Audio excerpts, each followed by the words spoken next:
Welcome to Government Speak. This is where we'll cut through the government speak to get the information you need about county programs, services, and events straight from the source. Welcome to Government Speak, Contra Costa County's official podcast.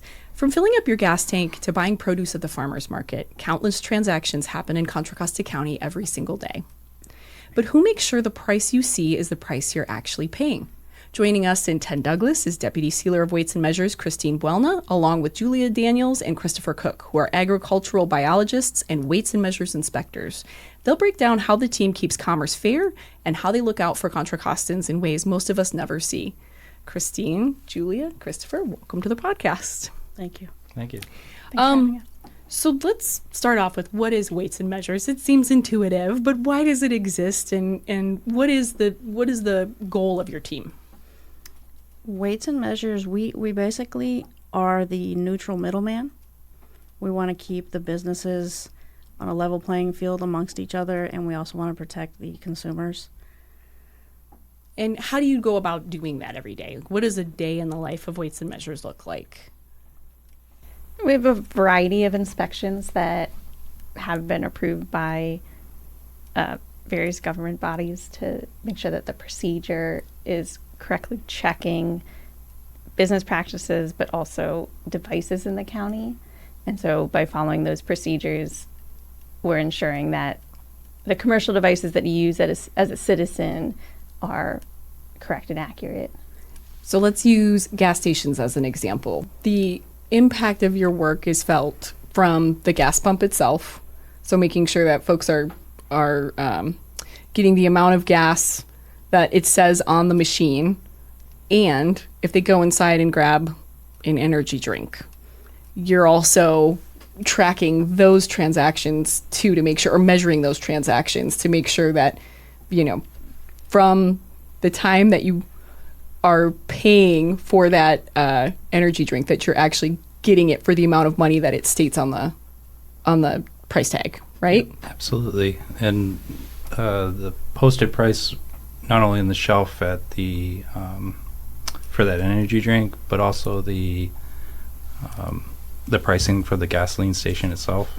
So from top to bottom, we'll even make sure that they're not cheating the customer when it comes to a price that they may say, "Oh, it's $4.99 for gas here," and then when you actually get your dispensed fuel, you're paying $5.03 or something like that. So yeah, we are principally here for. Often we're painted in the light of being a consumer protection, and from start to finish on our day, that's often what we're doing. We're also checking, like I said previously, that there's a level playing field amongst businesses. So we're checking the signage at the stores. We're making sure if there's dual pricing that they're showing the dual pricing. So credit price, cash price, debit price. If you pay with your debit card, are you paying the cash price or the credit price? It needs to be marked. And if it's not, it's like an unfair business practice, because there's other businesses that are doing it the right way. Mm-hmm. And then you have the one business that decides that they're going to show the cash price but not market cash. So people drive in thinking they're getting this excellent deal and they're actually not. So yeah, and it goes to things that you might not even you take for granted at a gas station. One of a common violation that we'll see is the storage tanks. So when the delivery truck comes to deliver that fuel that you're going to put into your vehicle, the storage tank has an inlet, and it has to have a label, and it has to say the brand of the gas station, the product, and the grade. Well, that could be really important, especially if you have a container for diesel and one for gasoline. If the driver comes and there's no label and you accidentally, or they put the wrong fuel into the wrong tank, all of a sudden your gasoline car just got filled up with diesel. And then you got going down the road, and hopefully it's just your car breaks down, but it could lead to a tragic event. So there's a public safety matter that we also are involved with. So it's broader. The mission is broader than just level playing field for businesses and consumer protection. There's a public safety aspect to it as well. But how do you get into this line of work? Did you all wake up one day and say, I can't wait to be a deputy sealer of weights and measures? Or, what are your backgrounds in order to pursue this kind of work? Definitely did not do that. I did not even know what weights and measures was, honestly. I went to college to become a crime scene investigator through forensic anthropology. Oh, wow. And I started as a custodian for the county and left and then came back as a pest detection specialist. And I've just been working my way up. So I've been with the county about off and on 17 years. Oh, wow. And kind of seen, the different iterations of the county, the different types of services that can be provided, and starting off in a totally different field, in a different path, and winding up here. It's that's pretty amazing. It was the working as a custodian. I actually cleaned the agricultural department, and so when my temporary position as custodian was terminated, the clerk at the time asked me if I had anything lined up, and I said no. She said, "We'll come in tomorrow. We'll interview you for pest detection specialist," and I was hired. So that's amazing. And what about you, Christopher? What's your background? Biology, I guess. I got into biology because I loved landscaping and the ecology studies. But when I got out of school, the work out there is competitive, and I found some work doing pesticide applications, and I had an instance with another county where a resident had made some concerns to the Department of Agriculture, and I went back to the office that I was working for at the time, and they said, "You need to call the commissioner's office. Someone made a complaint." And we called the office, and I explained thoroughly what happened, and the commissioner office was very, I guess, grateful for the way that I had handled things, actually, because I was in compliance. And then a couple of years later, there's an opportunity opened up, and I applied for an inspector position. And one of those interviewers ended up being an assistant commissioner, not in this county, but in another. And he said, "Do you remember taking a phone call a couple of years ago?" And I said, "Yeah." He's like, "I was very impressed with that." And so I've taken that as, you never know who you're talking to. And so it's a good idea to, I don't know, lead with kindness, and because it could pay off. But no, I never, ever in my wildest dreams thought I would be working as a weights and measures inspector, because we're housed under the Department of Agriculture. And so I love it. Yeah. But no, never would have thought that this is where I'd be. I mean, it is amazing how, kind of full circle moment where you're trying to respond to the needs of someone who's calling, and then that becomes the person. It sounds like a LinkedIn story, like someone, they become the hiring manager for some place. I mean, that's pretty incredible. Yeah, it felt, it's, I don't know what the providence of things happens, I guess, but And what about you, Julia? How did you fall into the weights and measures team? I, for undergrad, I went to school for biochemistry, and then that school was very focused on academia, which I wasn't necessarily interested in doing research. So after graduating, I came out here just hoping to apply my degree, and ended up in the wine industry for about 9 or 10 years. And that's where I was introduced to weights and measures, when we would bring in grapes for harvest, and we would measure them on a scale for buying grapes from the growers. We would have to get that scale certified every year, and inspected and sealed. And so that was my first introduction to weights and measures. And then when I moved away from that job, I applied for the county clerk position and interviewed at a number of departments. And when I interviewed with with our county ag department, it was just a kind of a fantastic interview, and I really enjoyed meeting everyone and talking about it was a department where everyone was excited to talk about what they do, and that was really interesting. And so then I got that role, fortunately, and then about 6 months later, an inspector position opened up, and I applied for that as well. So I think you all are a great case study of, no two roads are the same in public service, but it's great that you're all here and contributing, so much to our community. And you kind of touched on it a little bit in your example, but what are some of the other types of devices that you all inspect? So, clearly we've covered kind of the liquid perspective where, you've got the gas pumps example.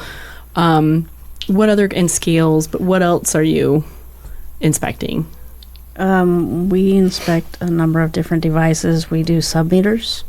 So you have your gas or vapor meter that's in generally in mobile home parks. You have your water submeters and your electric meters. All sorts of scales, Yeah. from small jewelry scales to something for Cannabis scales. We do vehicle scales. The CHP scale you see on the side of the freeway, we test that.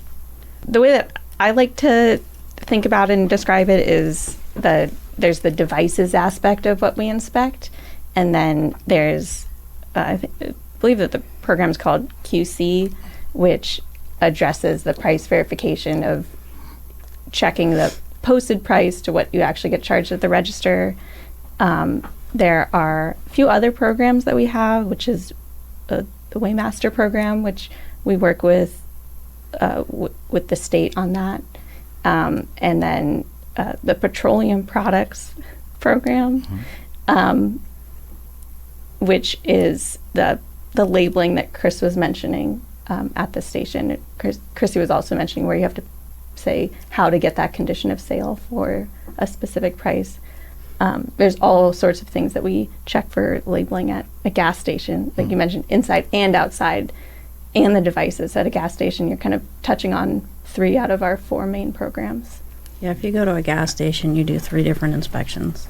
Yep. You're doing the devices, which are the gas pumps. You're doing the petroleum inspections, which is labeling and signage, and you're doing the price verification inspection, where you're comparing the shelf price to what you're actually being charged. And you do those randomly, right? Like you're not Yes. announcing super ahead of time that you're going to be inspecting. We Yep. don't announce, we just show up. Yep. They don't There- like that. It's there are- never a good day for the inspector to show up. I'm but so busy today. sometimes I think it's helpful to put in a framework that people may interact with every day. Maybe not every day, but maybe this weekend if they're having a barbecue. If you have a propane grill and you went to fill that tank, how do you know you got the 5 gallons in the tank? We check that propane meter. If you are more of a charcoal briquette person, that bag is going to have a stated quantity on the bottom. We do package inspections to make sure you're not being slack filled, that you're getting the proper amount in that bag. When you went to go get your Steak, chicken, the scales that we test, it's weight on those. The package inspections we do, we make sure that it's the correct amount that you're being charged for. if you go get a nice tasty container of pre-made coleslaw, in a lot of places they'll have it behind the deli counter, and they'll say, oh, I want a cup of that, and they'll charge it by weight, but they need to tear out the weight of the cup. And I've seen some of those cups weigh almost 40-50 cents when they don't tear out the weight. Oh, wow. Yeah, so that tear weight is another common violation we encounter, and probably another place of larger consumer harm that happens on a frequent basis. And if there was something I wish people were well aware of, was that you got to have your tear weight, that you're entitled to that posted price, because it's frequent. Yeah, I always have to zero out in the morning when I do my yogurt. zero out the bowl Yeah. to make sure I'm weighing enough. Yeah. Right. Yeah. That's the same thing. So if you don't see it happen, please don't hesitate to give us a call or your respective county, because it's a frequent violation. You all have mentioned the seal. What is the seal? I see it when, I'm at the gas station or if I'm at the deli, but what is it and what does it mean to folks, or what should it mean? There's actually different kinds of seals. We have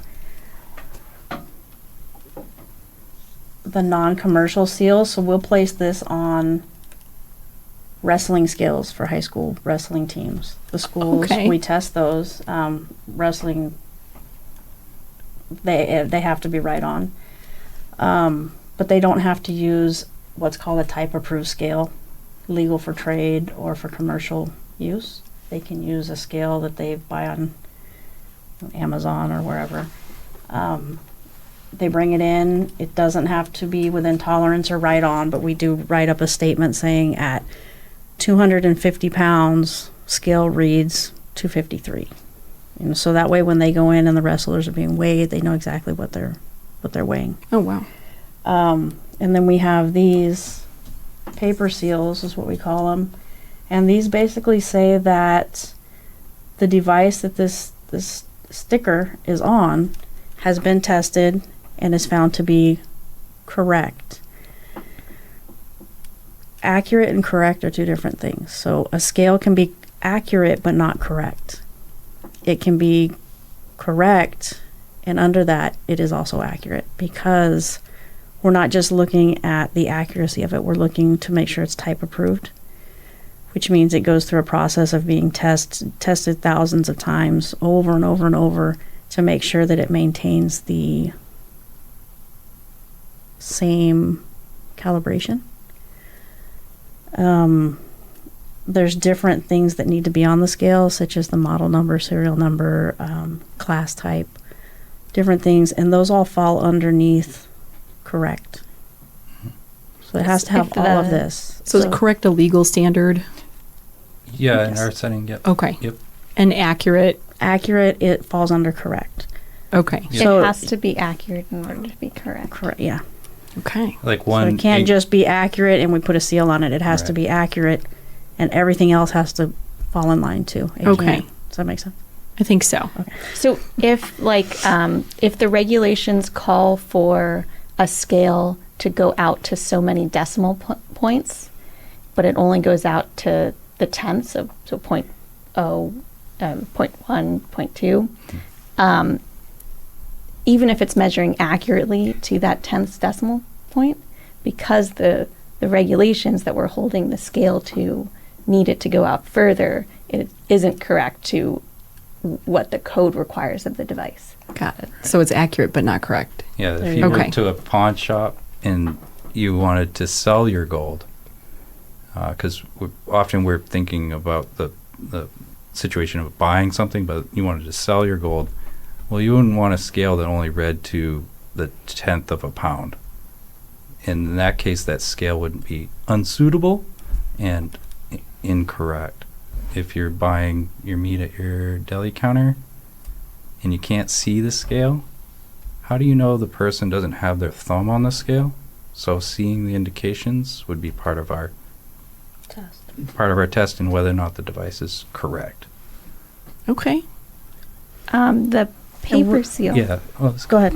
So the paper seal is kind of a display to the customer of this is a sealed and inspected device.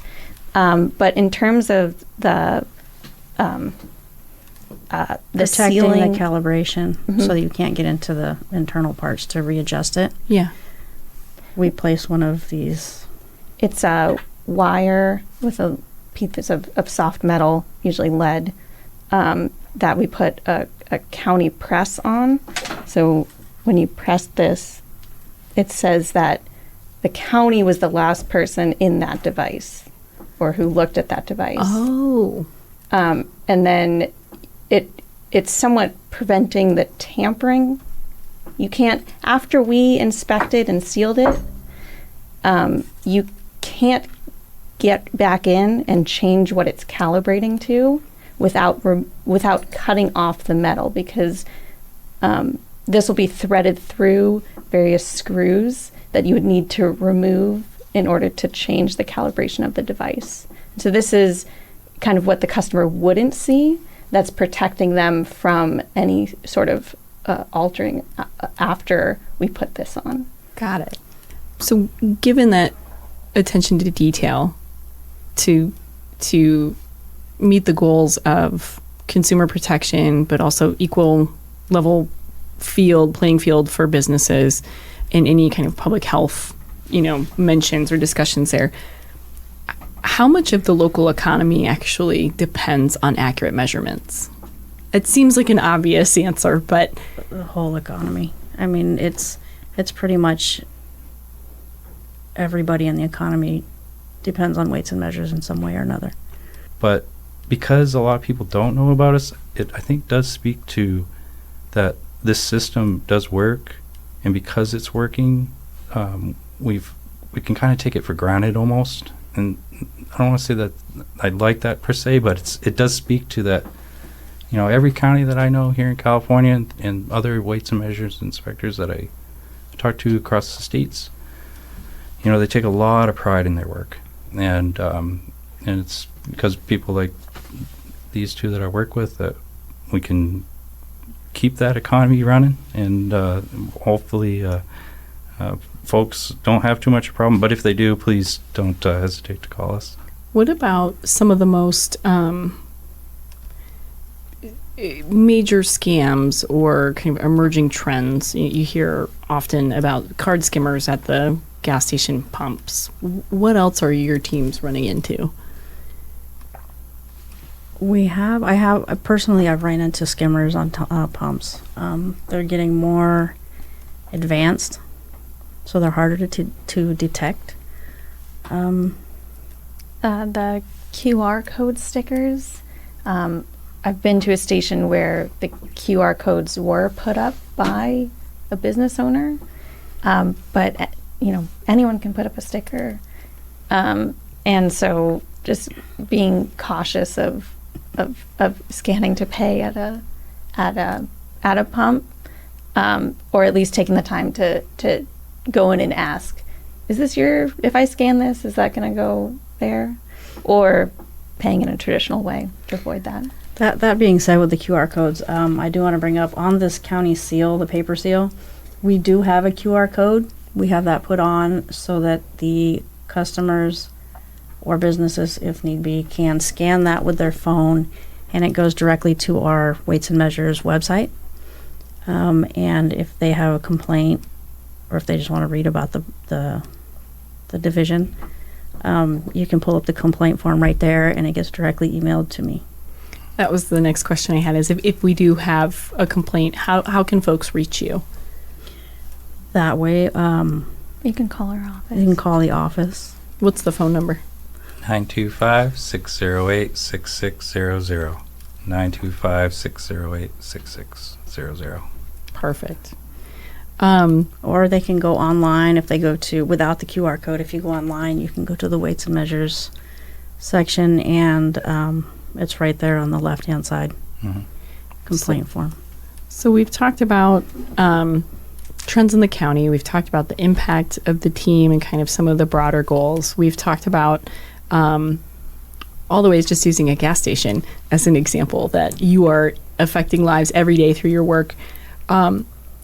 How is measurement evolving with some of the newer technologies? Is AI coming into play in your world? And if so, what does that look like? For the devices, I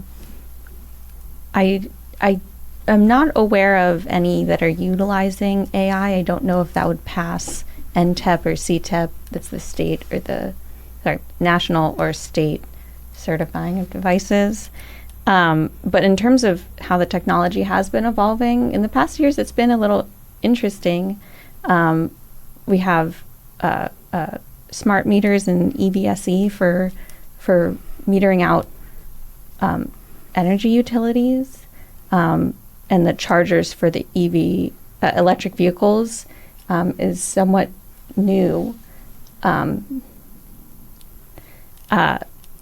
There's also, when you shop online through a grocery app, when you buy something by weight, technically you as the consumer have the right to see them weigh that fruit or those nuts out.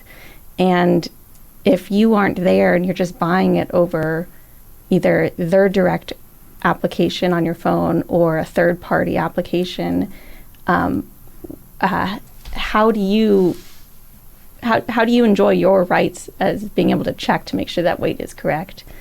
That's a great example. I remember during COVID, everyone was online shopping, and I would say, like, I want 2 onions, and they would show up with like the giant, like the largest onion they could find, and I knew I was paying more as a result of that. That's fascinating. That's a good point. Yeah, to meet compliance for digital for posting an accurate price, a lot of stores are adopting digital pricing. And if that digital price is the same for all the customers in the store, that's great because you can update it within a minute of the price changing and nobody's being offered an incorrect price. But it does open the door for something that legislation is calling surveillance pricing. Geofencing. And geofencing, where the price that you are offered is different than the price that someone else is offered based on specific information that they are collecting off of you, whether that's from cameras in the store or information they get off your phone when you're in the store. And so there's legislation that may or may not come through that citizens should look out for if they would like to be protected from that type of business action. But right now, there's no legislation that prevents that. And so we as inspectors don't have any jurisdiction to stop that. But it's a good reminder that if you're going to engage in transactions, to make sure that you're kind of remaining aware, kind of situational awareness around, what are you seeing that's posted? What are you actually paying for that? And then, getting in touch with the right folks here to report anything that might be different or inaccurate. If there is one takeaway from our discussion, what would you want people to remember the most? What I always highlight about what we do is that a big aspect is the consumer protection, but we aren't against business, especially local business, local economy. We want that even playing field, not necessarily that we want to harm businesses. Yeah, that's a good point. As much as I'm here for consumer protection, I want to see the businesses thrive. After all, they employ those consumers. But it's been frequent that I've gone to a business and they're like, "Oh, you tested my gas meters," and they are giving away too much gas outside of a tolerance. And like, "Oh, I'm losing money every day." So yeah, that element of that we're the third person in the transaction.